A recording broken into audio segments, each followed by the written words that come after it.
যাদের নামাজ পড়ার সময় দুনিয়াবি চিন্তা মনে আসে বা নামাজে অমনোযোগী তৈরি হয়, তারা ভিডিওটি শেষ পর্যন্ত দেখার অনুরোধ রইল। হযরত আলী রাদিয়াল্লাহু তাআলা আনহুর কাছে একজন ব্যক্তি এসেছে। তখন লোকটা বলল, হুজুর, আমার নামাজে মন বসে না। নামাজে দাঁড়ালে আমার দুনিয়াবি নানা চিন্তা আসে। হুজুর, আমার এই নামাজ কি আল্লাহ তাআলা কবুল করবেন? তখন হযরত আলী রাদিয়াল্লাহু তাআলা আনহা বলেছেন, না, তোমার নামাজ কবুল হবে না।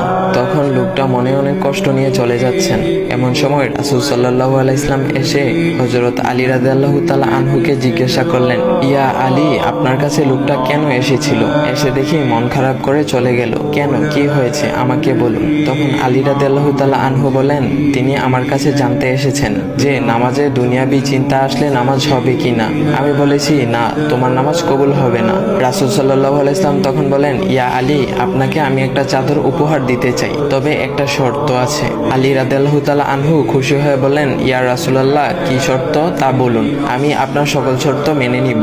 বুঝতেই তো পারছেন রাসূল সাল্লাল্লাহু আলাইহি ওয়াসাল্লামের চাদর বলে কথা। তখন রাসূল সাল্লাল্লাহু আলাইহি ওয়াসাল্লাম বললেন, ইয়া আলী, আপনি যদি এই মুহূর্তে 2 রাকাত নামাজ একনিষ্ঠভাবে পড়তে পারেন দুনিয়াবি সকল চিন্তা দূর করে, তাহলে আমি আপনাকে সেই চাদরটি উপহার দেব। আলী রাদিয়াল্লাহু তাআলা আনহু বলেন, এটা তো সাধারণ ব্যাপার। আলী রাদিয়াল্লাহু তাআলা আনহু তখন নামাজে দাঁড়িয়ে গেলেন আর তিনি নামাজ পড়তে শুরু করলেন।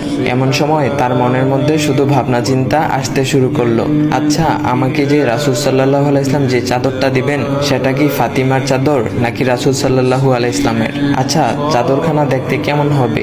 এই বিভিন্ন বিষয় নিয়ে ভাবতে লাগলেন। তিনি ভুলেই গেছেন যে দুনিয়াবি চিন্তা নামাজে আনতে রাসূল সাল্লাল্লাহু আলাইহি ওয়াসাল্লাম নিষেধ করেছেন। এর মধ্যে আলী রাদিয়াল্লাহু তাআলা আনহুর নামাজ পড়া শেষ। আলী রাদিয়াল্লাহু তাআলা নামাজ শেষ করে রাসূল সাল্লাল্লাহু আলাইহি ওয়াসাল্লামকে বলতেছেন, ইয়া রাসূলুল্লাহ, আমি আপনার শর্ত মেনেছি, এখন আমাকে চাদরখানা উপহার দেন। রাসূল সাল্লাল্লাহু আলাইহি ওয়াসাল্লাম বলেন, ইয়া আলী, আপনি কি একনিষ্ঠভাবে দুনিয়াবি চিন্তামুক্ত ছাড়া 2 রাকাত নামাজ পড়েছেন? তখন আলী রাদিয়াল্লাহু তাআলা আনহা মুচকি হেসে বললেন, না ইয়া রাসূলুল্লাহ, আমি আপনার চাদর নিয়ে অনেক কিছুই ভেবেছি। তখন রাসূল সাল্লাল্লাহু আলাইহি ওয়াসাল্লাম বলেন, ইয়া আলী, নামাজ তোমারও হয়েছে, আর তুমি যাকে নামাজ হবে না বলে ফতোয়া দিয়েছো, তার নামাজও আল্লাহ তাআলা কবুল করে নিয়েছেন। শোনো আলী, দুনিয়াবি চিন্তা দ্বারা নামাজ বাতিল হয় না, নামাজ মহান আল্লাহ তাআলা কবুল করে নেন। সকল ফরজ নিয়ম কানুন মেনে নামাজ পড়লে নামাজ হবে ইনশাল্লাহ। তবে আমাদের সকলের উচিত নামাজ আদায় করার সময় একমাত্র আল্লাহকে স্মরণ করে নামাজ আদায় করা। নামাজে দাঁড়ালে দুনিয়াবি চিন্তা মাথায় আসে, এটা শয়তানের একটা ফাঁদ।